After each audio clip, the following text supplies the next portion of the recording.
지금 한국에서 비트겟을 쓰고 계시다면 설마 내 계정까지 막히겠어라는 안일함이 가장 위험합니다. 앱이 사라지는 순간은 조용히 오고 그때는 알림도 없이 길이 끊깁니다. 자산은 될 때 옮겨야 합니다. 상상해 보세요. 출금 버튼을 눌렀는데 로딩만 돌고 인증 문자도 늦고 화면은 멈춰 있습니다. 그 몇 분이 사람을 미치게 만듭니다. 그런 장면이 현실이 되기 전에 지금 비트겟 안의 자산부터 밖으로 꺼내야 합니다. 이미 시작됐습니다. 최근 한국에서는 비트겟 같은 미신고 해외 가상자산 거래소 앱이 구글 플레이 스토어에서 다운로드가 차단되었습니다. 예전처럼 검색해서 설치하는 길이 닫혔다는 뜻입니다. 다운로드만 막힌 게 아닙니다. 업데이트까지 차단되는 사례가 나오면서 설치해둔 사람도 불안해졌습니다. 업데이트가 끊기면 구버전으로 남게 되고 접속 조건이 바뀌는 순간 그대로 멈출 수 있습니다. 금융당국의 압박으로 접속 제한 조치도 진행 중인 상황입니다.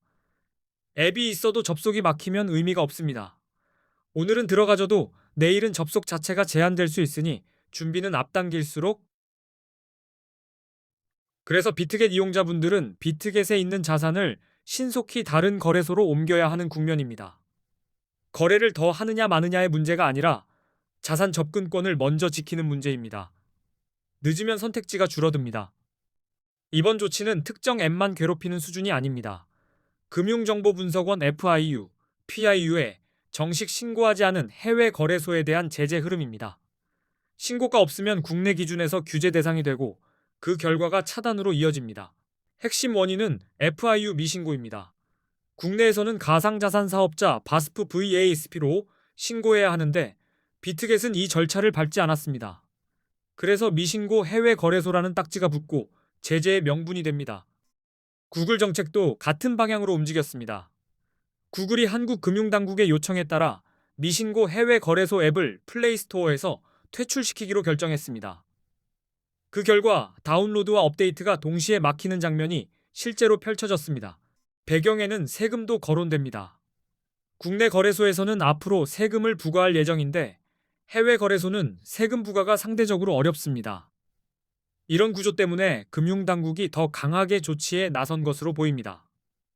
기존 이용자분들은 당장 앱이 지워지지 않았다고 안심하기 쉽습니다. 이미 설치된 앱은 당분간 사용이 가능할 수 있습니다. 하지만 업데이트가 막힌 상태로 시간이 지나면 어느 순간 접속 제한이 걸릴 가능성이 커집니다. 특히 업데이트 차단은 치명적입니다.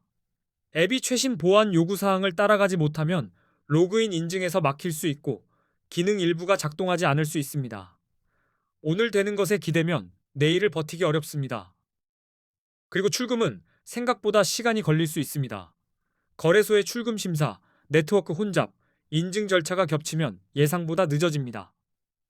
그래서 차단이 더 강해지기 전에 미리 움직여야 하고 늦게 시작하면 초조함만 커집니다. 가장 안전한 선택은 자산을 개인 지갑으로 출금해 두는 겁니다. 거래소 안에 그대로 두면 접속 제한이 걸릴 때 손이 묶일 수 있습니다. 내 지갑으로 옮겨두면 다음 이동은 내가 결정할 수 있습니다. 개인 지갑이 익숙하지 않다면 다른 거래소로 바로 옮겨도 됩니다. 중요한 건 비트겟 한 곳에만 자산을 묶어두지 않는 것입니다. 경로를 하나 더 확보해 두면 상황이 급변해도 흔들림이 줄어듭니다. 옮길 때는 서두르되 허둥대면 안 됩니다. 입금 주소를 한 글자라도 틀리면 자산이 되돌아오지 않을 수 있습니다. 복사 붙여넣기를 기본으로 하고 네트워크 종류도 맞는지 차분히 확인하셔야 합니다. 가능하다면 소액으로 먼저 테스트 송금을 해보는 것도 좋습니다. 작은 금액으로 경로가 제대로 연결되는지 확인한 뒤 나머지를 옮기면 실수 확률이 확 내려갑니다. 급할수록 한 번 더 확인하는 사람이 결국 이깁니다. 신규 이용자분들은 더 답답합니다. 플레이스토어에서 앱 설치가 불가능해진 만큼 시작 자체가 막힙니다. 뒤늦게 가입하려고 해도 설치 단계에서 멈출 수 있고 주변에서 알려주는 방법도 통하지 않을 수 있습니다. 외부로 접속하면 된다고 생각할 수 있지만 웹사이트 접속도 제한될 수 있습니다. 접속 경로가 막히는 방향으로 움직인다면 앱이든 웹이든 결국 같은 벽을 만납니다. 그래서 신규 유입은 더 어려워질 수 있습니다.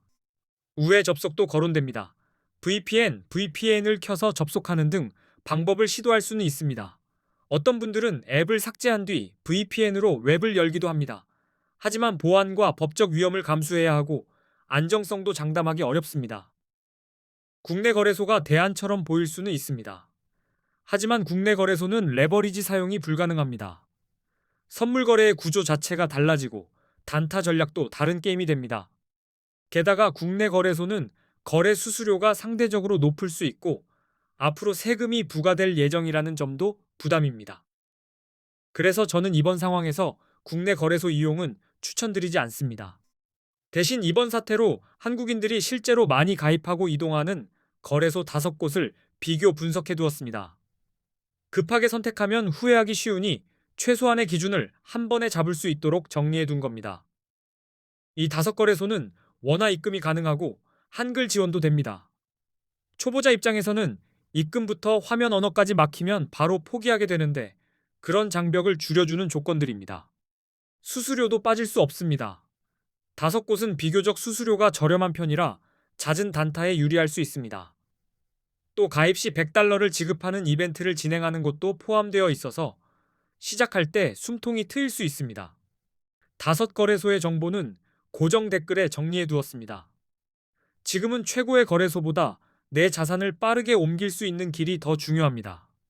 고정 댓글을 확인하시고 본인 상황에 맞게 선택하셔야 합니다. 이제부터는 코인 선물 거래의 기본적인 단타법을 이야기하겠습니다. 선물은 속도가 빠르고 손익이 확대되기 쉬워서 원칙 없이 들어가면 계정이 롤러코스터를 탑니다. 그래서 롱과 숏의 기준을 먼저 세워드리겠습니다. 비트코인 같은 암호화폐는 변동성이 매우 큽니다. 같은 날 안에서도 방향이 여러 번 바뀔 수 있어서 진입 타이밍이 특히 중요합니다. 방향을 맞춰도 늦으면 이익이 줄고 틀리면 손실이 빠르게 커질 수 있습니다. 먼저 용어부터 정리하겠습니다. 롱 포지션은 비트코인 가격이 오를 것이라 예상에 들어가는 매수 쪽 베팅입니다.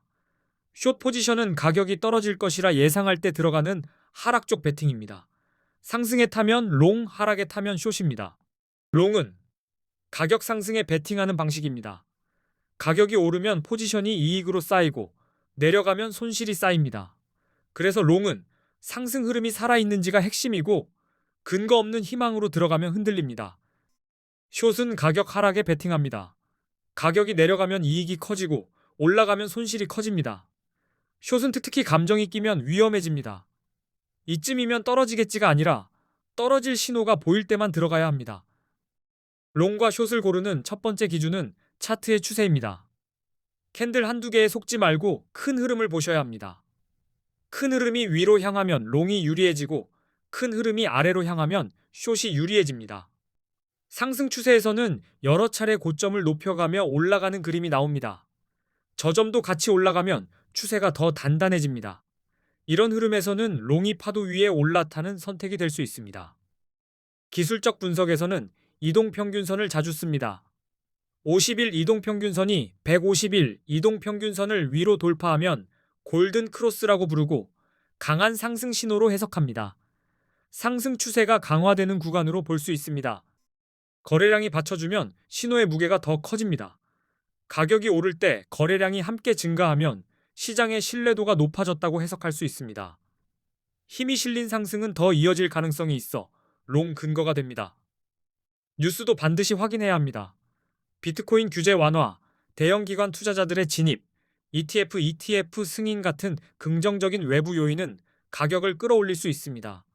이런 뉴스가 나올 때 롱이 유리해질 수 있습니다. 숏은 하락 추세에서 힘을 얻습니다.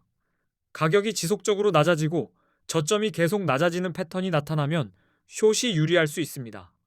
반등이 짧고 다시 밀리면 시장이 아래로 무게를 싣고 있다는 뜻입니다. 이동평균선이 아래로 꺾이는 것도 힌트입니다. 50일 이동평균선이 150일 이동평균선 아래로 내려가면 데드크로스라고 하며 하락 신호로 해석할 수 있습니다. 추세가 꺾였을 가능성을 보여줍니다. 거래량이 줄어드는 흐름도 함께 봅니다. 가격이 상승하는데 거래량이 감소하면 상승세가 약해지고 있다는 신호일 수 있습니다. 이런 구간은 고점에서 힘이 꺼질 수 있어서 숏 진입 근거가 될 수 있습니다. 부정적인 뉴스는 하락을 더 빠르게 만들 수 있습니다. 규제 강화, 해킹 사고, 주요 국가들의 암호화폐 규제 정책 강화 같은 소식은 가격 하락의 원인이 됩니다. 이런 재료가 나올 때 숏이 유리해질 수 있습니다. 보조 지표를 활용하면 판단이 더 정교해집니다. 대표적으로 RSI, RSSI, MACD, MACD, 볼린저 밴드가 있습니다. 지표는 정답을 주진 않지만 과열과 침체를 숫자로 보여줘서 감정적 진입을 줄여줍니다. RSI는 과매수와 과매도를 판단합니다. RSI가 70 이상이면 과매수로 해석되어 숏을 고려할 수 있고 30 이하이면 과매도로 해석되어 롱 포지션이 유리할 수 있습니다. 추세와 함께 겹칠 때 더 강해집니다. 맥디는 추세의 힘과 전환을 읽는 데 도움이 됩니다. 볼린저 밴드는 밴드가 넓어지면 변동성이 커졌다는 뜻이고 좁아지면 에너지가 응축된 상태일 수 있습니다. 이런 흐름을 보면 진입 타이밍을 더 또렷하게 잡을 수 있습니다. 단타에서 중요한 건 한 번에 맞추기가 아니라 근거를 쌓고 대응하기입니다. 추세 거래량, 뉴스, 보조 지표가 같은 방향을 가리킬 때 승률이 올라갑니다. 반대로 신호가 엇갈리면 쉬어가는 것도 전략입니다. 레버리지는 수익을 키우는 도구이지만 손실도 같이 키웁니다. 배율이 높아질수록 작은 흔들림에도 계정이 크게 출렁일 수 있습니다. 초보자일수록 낮은 레버리지로 연습하며 먼저 시장의 호흡을 익히는 게 좋습니다. 진입만큼이나 정리도 중요합니다. 어디서 들어갈지뿐 아니라 어디서 나오고 어디서 멈출지까지 정해두면 흔들림이 줄어듭니다. 단타는 감으로 버티는 게임이 아니라 기준으로 움직이는 게임입니다. 단타라고 해서 작은 차트만 보면 오히려 길을 잃습니다.